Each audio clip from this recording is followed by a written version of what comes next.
Chapter 4. The Queen's Riders. Unloading the packs, they shooed the ponies into the meadow, and Dane followed Onawa into the barracks. Climbing stairs, Onawa led them through a door painted a bright red. Inside was a big room with 2 rows of beds, 6 in each row. Taking a key from her belt purse, the Khmer unlocked a room near the door to reveal a single bed, several chests, a desk, and a shelf of books. With a sigh, she dropped her packs on the floor and motioned for Dane to do the same. "I'm not here often, but I'm always glad to see it." She opened the shutters and flopped onto the bed. "Pull up a chair." Dane obeyed. The woman smiled at her. "As to your future, I'd like you to stay with me. You're the best assistant I've ever had. If you don't want that, you have other opportunities. Alana would give you work, here or at Pirate Swoop. Numer could do the same. Both of them say they'll mention you to the king." Dane shook her head. The road was one thing. People might forget their station in life there. Here they'd go on with their real lives. Exalted persons like Alana would not bother their heads over a homeless Goblin. Surrounded by wealth and magic, Numer would have better things to think of. Onawa drew a leather bag out of her purse and gave it to Dane. "There's your pay, and the bonus. You can sleep here till you decide what you want." "Don't be silly," Dane informed her. "I'll work for you." Onawa's face lit, and she grinned.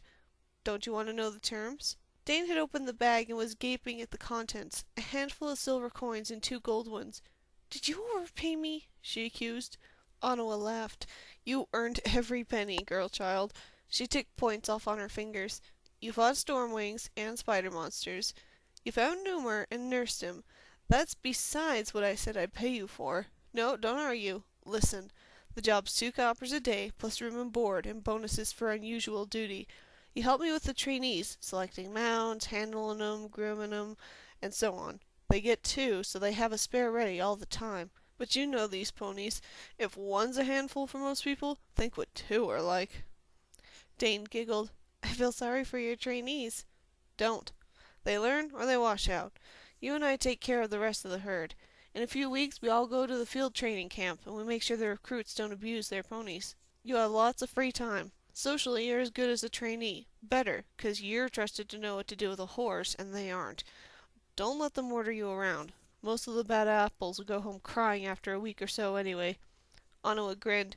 "What do you think?" Her head spun. "Take today as it is," she thought, making herself calm down. "Tomorrow I'll deal with tomorrow. I'll stay." They shook hands. "You're back." 2 people came in. One was a short Khmer, her face broader, less friendly than Onawa's, her eyes black instead of grey-green. The other was a big man, taller even than Numer and powerfully built.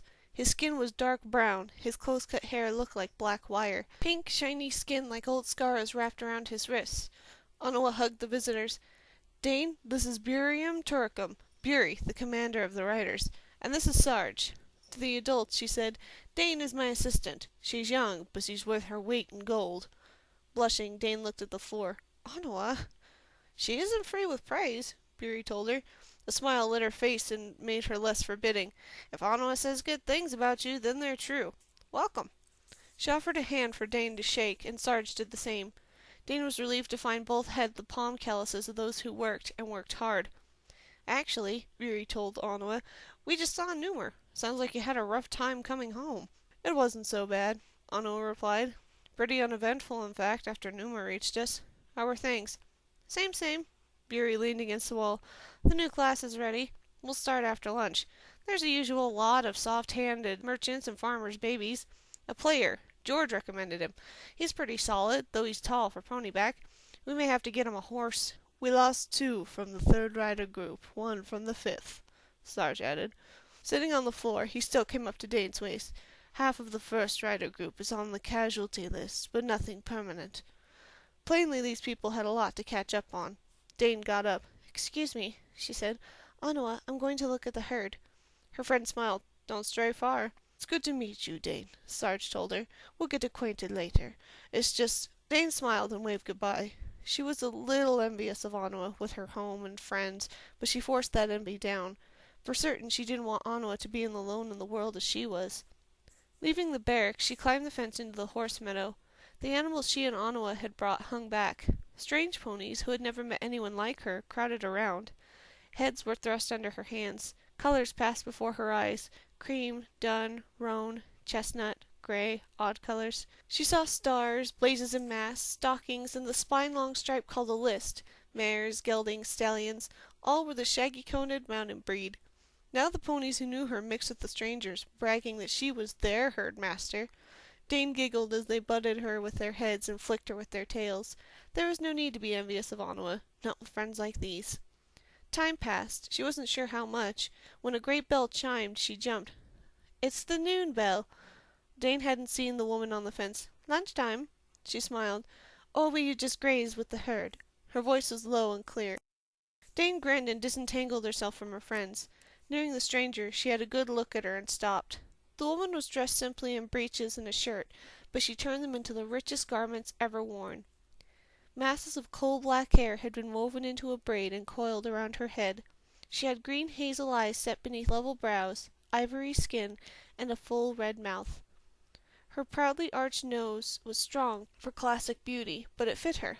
Her only ornaments were a diamond ring on her gold marriage band and diamonds on her earlobes, but she didn't need any more decoration. She was the most beautiful female Dane had ever seen, lovelier even than Ma. The woman had said something. Dane wiped her hands nervously on her skirts and went to the fence. "I'm sorry, Mum, I didn't hear." "You look like Javi Westwind." She mistook Dane's surprise and explained. "Javi is known for horse magic. She's a goddess where I come from, one of the 4 horse lords. Anawa told me. Bein North Wind, Shy South Wind, Vow East Wind, and Javi. But they're Khmeri gods. Excuse my saying so, but you don't look Khmeri." The woman fingered the arch of her nose. "There's bad blood in my family. I'm half Khmer anyway. You're a friend of Anawa's?" "I work for her." The hazel eyes sharpened. "You're Dane." With a smile, she explained, "Word travels fast here. You'll get used to it." She offered a small, delicate hand. Shaking it, Dane found calluses on the soft palm and smiled with relief. For a moment she'd been afraid she was talking to some kind of noble. She had never met a noble, apart from the lioness, and she wasn't sure she wanted to. What would she say to one? "Let's go eat," the woman told her. "I'm starving. You must be too." Dane climbed the fence. "I think the whole city knows my name," she grumbled as they set off towards the barracks. "Did you tell me yours?" "No. It's Thaet." "The Queen?" "Only when I can't avoid it," said Thaet of Tortle. "Oh, please don't get all formal on me now. We were having such a nice talk." Dane scowled. "Odds bobs, this is a strange place. Knights who say call 'em by their first name, and wizards that light tinder, and queens that run around dressed like normal people." Thaet laughed. "No wonder Alana and Numa like you. You have a very unusual way of looking at things." Dane blushed. "I'm sorry. I'm just so confused here." "That's normal," the Queen assured her. "I felt the same once." They entered the barracks. "Some lunch will make you feel better." She steered Dane through a door and into chaos. This room was filled with long wooden tables and benches. A third of them were occupied by men and women in their late teens and early 20s, who created enough noise to fill the place. Dane copied Thaet as the Queen picked up a wooden tray and went to the servers at the back of the room. These people confirmed the woman's identity. Each bobbed respectfully and called her Majesty as they put bread, cheese, bowls of stew, fruit, and mugs of cider on her tray and Dane's. "Thaet, there you are!" Bury came up as they left the servers. "We've been looking for you. Anawa says she and Dane here met up with stormwings and some kind of spiders with human heads." Talking, she led the Queen to a table at the head of the room, where Anawa and Sarge waited. Anawa beckoned to Dane, but the girl didn't want to be there, under the eyes of everyone. Shaking her head, she went to the corner of an unoccupied table and sat with her lunch. "I'm younger than anyone here," she thought, buttering a roll. "How can I make them mind what I say about the horses?" A girl sat down across from her. "Hello!" She had dark hair cut boyishly short, and a pair of dancing green eyes. With a tip-tilted nose, a cleft chin, and a dusting of freckles, she looked like pure mischief. "I'm Miri. Are you a new trainee?" Dane shook her head. "I work for Anawa, the horse mistress. I'll be helping you with the ponies, I guess." "Good. We need more girls. There are too many boys." Mary stuck her tongue out at the tall, blonde youth who settled his tray beside Dane. He smiled. "Do you mind if I sit here?" She shook her head. He had a very kind smile and bright blue eyes. "Evan Lars." He sat and offered a hand. Dane accepted it. "Dane Sarasri." He reached for her ear and seemed to pull a roll out of it. "Didn't wash this morning, did you?" He smeared cheese on the roll and grinned at Dane's open-mouthed surprise. "My family's player folk," he explained. "I have all sorts of useless talents." "She's going to help us with the ponies," Mary said. "I need all the help I can get," she informed Dane. "Up to 2 weeks ago I could count on one hand the times I've been on a horse." "You're doing fine," Evan told her soothingly. He looked at Dane. "She's been grooming and riding up at the palace stables." "But these ponies are different," Mary protested. "You heard Sarge. They're picked to be fussy and mean. And they bite." Dane grinned. "They're not so bad. Me and Onawa brought some down from Gala, and I've been with the herd. There's nice ones. You'll see." Looking around, she thought that the last time she'd seen such a mixed herd of humans was at the fair in Krea. There were 2 other blacks, 3 very brown youths, and 5 more as blonde, pale-skinned, and blue-eyed as Scanrans. The rest could have come from any of the realms around the River Drill. "You look overwhelmed," Evan told her. "They're just trainees, like Mary and me." "Yes, but what does it take to be a trainee?" she asked. "How did you 2 join up, if you don't mind me asking?" "Oh, joining's the easy part," Mary said. "They post the rules in all the schools and at recruiting stations in the towns." "You have to be 15 or more," Evan said. "Healthy, with all your body parts still attached, no missing hands or eyes." "Single," added Mary. "No spouse, children. It helps if you ride, but it's not required. They took me, and the only thing I ever rode in my life was a fishing boat. That's what my people do. Fish." "You need good reflexes," Evan went on. "You have to read and write. For Tortolans that's no problem. Schools have been open to everyone for 9 years now. For the ones that can't read, the riders will give you work in the palace until you learn. I think that's all. Oh, and you have to be here by the March full moon. That's when training starts every year." "That's all?" Dane asked, shocked. "That doesn't seem like much." "It isn't," said Evan. "The problem isn't getting into the riders, it's staying. We've lost 10 in the last 2 weeks. Sick, wouldn't take orders, couldn't handle the schedule. We'll lose more by summer's end." Sarge rose and thundered, "Listen up, darlings. This is your last day of fun at the King's expense." "He calls running us around the meadow every day fun," Mary whispered to Dane. "Here's Onawa, our horse mistress." Onawa stood and nodded to everyone. "Dane, stand up, girl," she obeyed, "is her assistant." Dane sat down when Onawa did. "They brought the rest of the ponies we need," Sarge went on, "so we're ready to start the real work. You have till the bells chime 1 stroke to do what needs doing. At the bell, come to the horse meadow." He clapped his hands. "Don't sit there gawping, children. You pick your mouths today. Get those trays to the kitchen and get out of here." Onawa took Dane aside. "What about sleeping arrangements? I can put a cot for you in my room or storeroom, or you can sleep with the trainee girls. Your choice." "Please, horse mistress." It was Mary. "If nobody minds, Dane can bunk with me. If you want to, Dane." Dane thought it over and nodded. "Fine," Onawa said. "After supper you can show Dane the bed. Would you excuse us now, though? I want to ask her something." The girl nodded and raced upstairs. Onawa and Dane followed her at a slower pace. "I'm glad you're making friends," the comer said. "It's good for you to meet people your own age. Listen, I have to ask." She pointed to Dane's skirt. "Doesn't that get hot?" She'd hit on the burden of Dane's life. The girl scowled. The litany she'd given Ma and Granddad for years bubbled to her lips. Hot in summer, cold in winter, always getting tangled and ripped and soaked, clumsy, heavy. Onawa smiled. She knew an old grievance when she heard one. "And why wear 'em? Get yourself breeches and a shirt, like me." Dane gaped at her. "Men's gear? With folk talking about me all the time as is?" Onawa shook her head. "You're not home now. The rules have changed." Dane opened her mouth to object, then closed it. She looked at her skirts. To be rid of them and the petticoats. It hit her, really hit her, that she was free of Snows-dale. What could they do to her now? From what Evan and Mary said, riders came from all walks of life. In Gala she was strange. Here, everyone was different. These people wouldn't care if Ma was a hedge witch. Maybe they wouldn't even care that her father was unknown, someone her Ma had met one Beltane night and never saw again. "But they'll care if they know you went mad," a tiny voice inside her cautioned. "Best keep shut about that." Onawa let her think, and was rewarded when Dane's blue-gray eyes shone like lanterns. "I love to put on breeches." "Come on, then." Onawa took her out of the girls' dormitory and down the hall. "That's men's country," she said, pointing to a bright yellow door. "Off limits to females, like we're off limits to them." In the supply room, a tall woman with red bronze hair and great kindness in her face looked up from her desk. "Onawa, welcome." She came over to hug the comer. "Your assistant?" she asked. "Dane, this is Curie Taylor. She's in charge of the girls.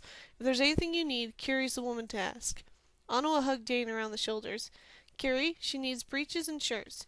Dane, I hate to rush, but I need to talk with Sarge. You'll be all right?" The girl nodded. "When you're done, come out to the meadow and we'll get these two-leggers mounted." She left the room. "The first day or so is so crazy," explained Curie. "They always start as soon as Ottawa comes, so she has to move fast. You'll be rushing too, once the riders see how much work they can get from you. My word on it." She measured Dane quickly and wrote down her findings. "I'll have others tonight, but take these for now." From stacks of homespun garments on one side of the room, she chose a pair of worn breeches and a patched white shirt. "No use wearing good clothes when you're with the horses," she explained. "Step behind that screen and try these on. Let's see how they fit." Behind the screen, Dane drew the shirt and breeches on with trembling hands. Doubtless the trainee girls were used to this sort of thing. She had seen that they all wore breeches. But she was a little scared. Dressed, she stepped out into the open. "What's the matter?" Carrie walked over to tug and adjust the garments. "It's men's gear," she explained shyly. "At home, the priest and the headman, they'd never approve." "Forget them." Carrie turned her, checking the clothes. "You're ours now. I'm not saying there won't be people to carp and pinch you. That's human nature, alas." Dane nodded. She knew. "But here, life's what you make it. Who you used to be doesn't matter. Look at Sarge. He was a slave once. Ottawa was beaten by her husband and left to die. Her Majesty and Commander Bury had to flee Suresnes. Do you catch my drift?" It was a lot to digest. Ottawa? It was impossible to think of Ottawa as beaten and abandoned by anyone. And Sarge? I think so." Palace bells chimed one stroke, making Dane jump. "The bells take getting used to," the woman informed her with a sigh. "How often do they ring?" the girl asked, pulling on her boots. "Every hour until late in the evening." Carrie smiled. "All set?" "Yes'm." Dane grinned at her. "Thank you." "Welcome to chorus, dear," the woman said as Dane ran out the door. Ottawa, Bury, and Sarge waited at the fence with a barrel of apples. Dane arrived just as Ottawa stuffed fruit into every pocket Mary had. "Bribe them," she said, and shooed the reluctant girl through the gate Sarge held open. "What do I do?" Dane asked. "Use your instincts." Ottawa watched the field as she spoke. "You have to make your own authority with the trainees. Not that I think that will be a problem. Just keep an eye out. Remember, they have to pick two." "One for morning, one for afternoon," Sarge added with a grin. It was one thing to say make your own authority, another to start doing it. For the moment Dane watched.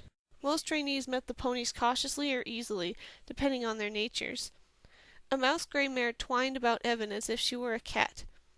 Looking for Mary, she saw trouble. Some of the more wicked animals had gone to torment the girl, who was plainly scared. Stopping in arm's reach from her, they frolicked, showing more tooth and hoof than was necessary. "This won't do," Dane thought, jumping into the meadow. She bore down on the mischief-makers with a scowl, Cloud following like a lonely dog. "Stop that!" she ordered. "What would your ma's say if they saw you acting bad? Shame on you! Scat, and don't come back till you've learnt some manners." The ponies shook their heads, looking properly ashamed, and fled. "If she wanted to be a rider, she ought to know how to ride," a female voice muttered. Dane looked for the source, but none of the nearby trainees met her eyes. "At home only lords or couriers ride," Mary explained, shamefaced. "I've been practicing. It's just there's so many, and they're so frisky." Dane put a hand on her shoulder. Her new friend was solid, muscular, with a love for life she could almost feel. "Look, there's some you'll like." She pointed to a cluster of ponies milling around a tree in the open meadow. "I'd have to go through the herd," the older girl whispered. Dane stuck her hands in her pockets. "See how you kept to the fence because you're shy?" "I didn't think shy was the right word," Mary confessed. "Hush. Those ponies are nice, but they're shy too. If you want to meet them, you have to do the walking. They're just animals. They can't know you've kept to the fence because you're shy." "It can't be worse than sailing through a storm," Evan said from nearby. "I only did that once." Mary looked at the herd and the shy ponies, swallowed, and walked forward. Dane and Cloud followed her to the tree. "Here, boy." The pony Dane had beckoned forward was a gelding, his body hairs a mixture of black and white, his mane, tail, face, and socks black. "I want you to meet someone." The pony sidled around until he was behind Dane, peering at her human friend. "This fellow's what we call a blue roan. We came south together." Dane looked over her shoulder. "Come out here and meet Mary. If you ask nice, she might give you an apple." The roan's ears pricked forward at the word apple. Carefully he emerged from behind Dane to approach the older girl. "Oh, he's beautiful." Timidly, Mary offered him a fruit. Within seconds it was gone, and he was inspecting our pockets for more. Dane instructed, "Now blow in his nostrils, gentle-like. It's how you get acquainted." "It seems rude to me." Mary obeyed and giggled when the blue roan returned the courtesy. You know, they aren't as scary as I thought. Animals are easy to understand, Dane told her. You just have to know how to talk to them. You talk to them like they really are people. Mary smiled as the roan leaned into her hands. Don't say it's like I have magic, Dane said. I hear it all the time and it makes me crazy. It depends on what you mean, Mary commented. The sea's full of magic, but we can't use it like a gift. It isn't the same. My uncle is a wave speaker. He swims with dolphins. He talks to them, whole conversations. Oh, have an apple, she told the tan mare who had come near. The pony took one daintily. Soon they were breathing into each other's faces. Walk a bit, Evan suggested, joining them. The reins he held belonged to the mouse-grey mare and to a tall stallion, a cream-colored beauty with a white mane and tail. Dane, what do you think? She went over both. Evan had chosen well. They were tall for ponies, which meant they would suit his long legs. The stallion was a showy, life-loving fellow, reflecting the player's extravagance of character. The mare was smitten with him, matching the sweetness that lay close to Evan's bones. You got lucky, she said when she was done. This pair will do anything for you if you handle them right. Evan grinned. I'm glad you approve. Another trainee called for her help, a red-headed youth named Padraig. She gave it to him, then to another. Before she knew it, the afternoon was done, and the trainees were taking their new mounts to the stables for grooming. Dane, Onawa, Bury, and Sarge helped them too, though Dane couldn't see how she could ever be comfortable telling a 20-year-old man he was missing spots on the pony he was grooming. She did try it. Excuse me, trainee, what did you say your name was? Blue-gray eyes twinkled at her over his cream-colored mare's back. I didn't. It's Ferret. His blond hair curled thickly over his head, almost matching the pony's in color. Thank you. Trainee Ferret, you're missing spots. Not at all, sweetheart. I'm just combing too fast for you to see. Trainee Ferret, you're missing spots! Sarge boomed just behind Dane. She thought later she actually might have levitated at that moment. Certainly Ferret had. Next time the assistant horse mistress tells you something, don't flirt, correct it. He moved on, and Dame pressed her hands against her burning cheeks. Ferret leaned on his mare and sighed. Yes, assistant horse mistress, right away. He winked at her and went back to work. Dane went to Sarge as the trainees were finishing up. Sarge, He shook his head. Dane thought if he leaned against the stable wall any harder it would collapse. How did a human, without bare blood in him, get to be so large? Not your fault. These city boys see you. You're young, sweet-looking. He winked at her. They're gonna try to take advantage. If they can't keep their minds on the job after I've had them 2 weeks already in my patty paws, then I've been doing my job right. His grin was wolfish. But that can be fixed. Seeing her open-mouthed stare, he asked, Something the matter, my lamb? She closed her jaw. No, sir. I just never met nobody like you. And if you're lucky, you won't again, muttered Beery, passing by. After the stables there was a bath, a hot one. Bathing with other females in a tub as large as a pond would take getting used to, Dane thought, but at least she had plenty of soap and shampoo. Dressed in clean clothes, she went to the mess hall, where Evan and Mary waved for her to join them. She noticed there was much less talk than at lunch. Afterward, the trainees cleaned and scrubbed the tables, and Curie went to the head of the room. Bury and Sarge were moving a map of Tortle into the place behind her as she laid bundles of plants onto the table before her. Tonight it's medicinal herbs, she told them, and the trainees groaned. She smiled. That's not so bad. Remember, last week I was teaching you how to sew your own cuts, without anything to numb the pain? Dane saw Onawa slip out the back and followed. Do I have to stay? No, indeed not. You aren't a trainee. You can help me unpack. That sounded like something she could get her exhausted muscles and brain to do. She followed Onawa up the stairs to her room. Do they have to study all the time? She sat on the bed while the Khmer opened her packs. Clothes in a pile by the door. Don't get up, just throw them. Packages on the bed next to you. Hand me scrolls and papers. Dane hoisted a pack onto her lap and went to work. Well, they have to get their book learning now, while they're here. They won't have much time once we head for the summer training site. You'll like the one this year. Pirate Swoop. Dane's face lit. Lady Alana's home? The very same. Returning to the subject on her mind, she asked, What do they study, the trainees? Onawa numbered the topics on her fingers. Poisons, medicines, edible plants, tracking and hunting on all terrains, reading maps, drawing them. Maps here are a lot more accurate now the writers help draw them. Battle tactics, weapons, and hand-to-hand combat.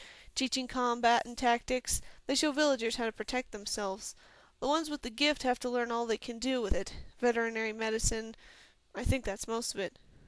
"And they learn all this?" the girl asked, shocked. The comer laughed. "They do their best. They have to. At the end of fall they go to groups in the field to start their trial year. If they survive, and most do these days, they're assigned a permanent group. Why, were you thinking of going for a rider after all?" "Not any more," Dane said emphatically. Onawa grinned. "I have trouble seeing you play soldier, even so odd a soldier as the riders turn out." Later, tucked into a bed next to Miri's, Dane thought Onawa was probably right. It must be hard having to account for every minute of the day as the trainees did. Why, she'd never get to meet any new animals. Dozing off, she woke abruptly, feeling trapped. At first she didn't even remember where she was. Sitting up, she looked around. The 5 girl trainees were in their beds asleep. The barracks were silent. If she didn't get some air, she'd suffocate. A window opened over her bed. She pried the shutters apart in time to hear a watchman's distant call, "The midnight hour, and all is well." Her bed was too soft after so much sleeping on the ground. She cursed under her breath and took blankets and pillow to the floor. That at least was firm, and the air was cooler too. She waited for sleep again. Miri turned over and said clearly, "But I love to ride." Dane sat up to peer at her. The girl was fast asleep. She lay back. The badger's claw weighed heavily on her chest. When she turned onto her side, the thong half choked her. She eased it and closed her eyes. Sheets and blankets rustled. A blonde girl who had snubbed her in the bath snored. Another tossed and turned for what seemed like hours before she settled. Outside, Dane heard a dog's bark. A headache grew in her temples. She missed having animals close by. At home, she'd had a ground floor room. Even in winter she left the shutters open a crack and never slept cold. Her friends always kept her warm. Disgusted, she grabbed her breeches from the chest in front of her bed. Her traveling gear was there, including her bedroll. It was the work of a second to dress and stuff her feet into boots. With her bedroll under her arm, she slipped downstairs and outside.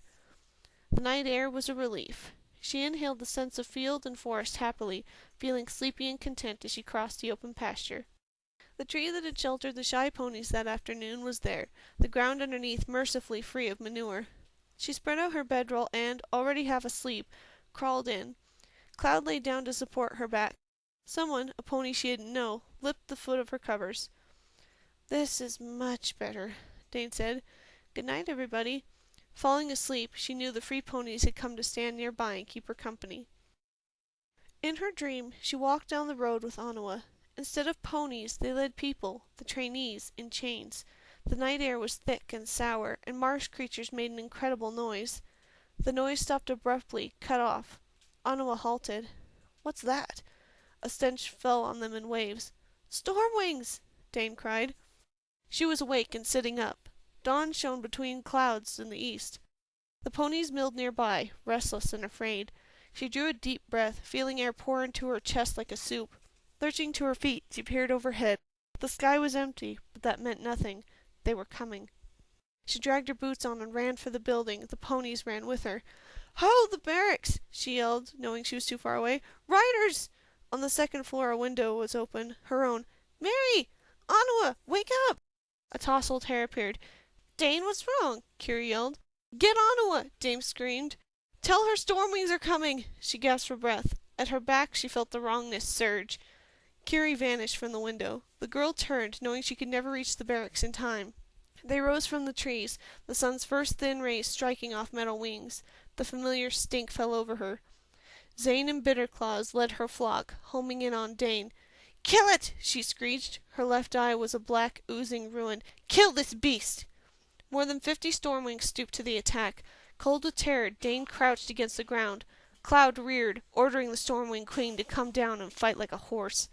Steel Claws groped for her as the mare struck at the creature with her hooves. The ponies crowded around Dane, lunging at the Stormwings when they came too close. "Goddess, Horse Lords, get me out of this, and I will never, ever sleep without a bow again," she promised. Tahoe raced onto the field with a pack of hounds, all of them as big as he was. More dogs followed, baying.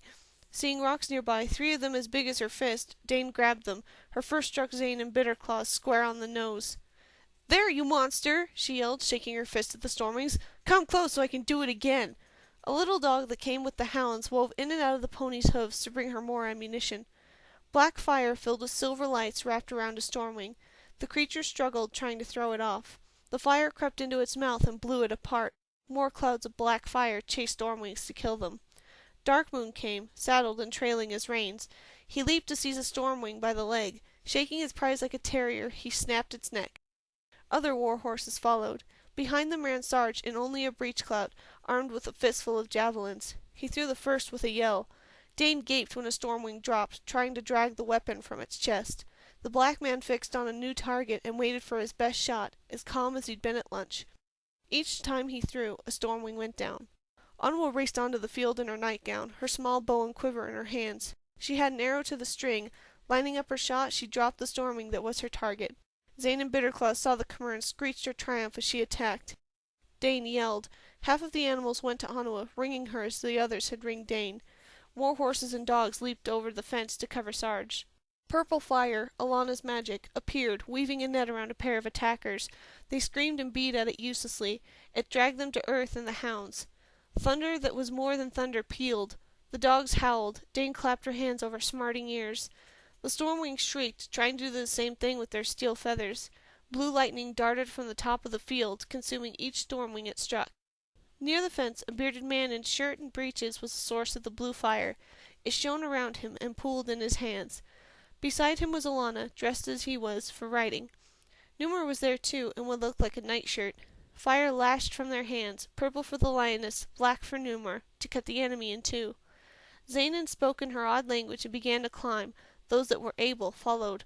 A wall of their own fire wrapped around them, coloring them scarlet with an edge of gold light. The bearded man threw a fistful of blue. The red shield consumed it, but the man continued to hurl bolts until the monsters were specks in the sky. Dane's knees buckled from exhaustion and shock. Numer came down the rise, looking as tired as when she had first seen him as a man. "I said I'd see you again," he joked, leaning on the tree. She grinned at him.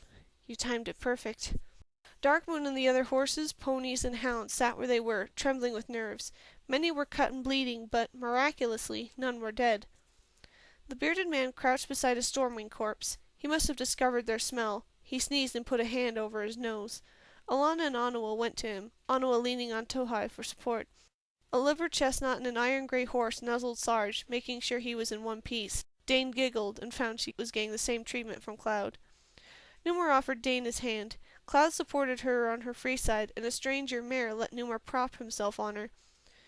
"The trainees usually wait till they're away from the palace before starting any wars," Numer told her. "The nobles will complain you got them out of bed." Dane looked up at him, worried. "Will I get in trouble?" Sarge had heard. He laughed. "Let 'em complain. It's good for 'em to be up in time for breakfast." When she was calmer, she thanked the dogs, horses, and ponies who had come to her rescue.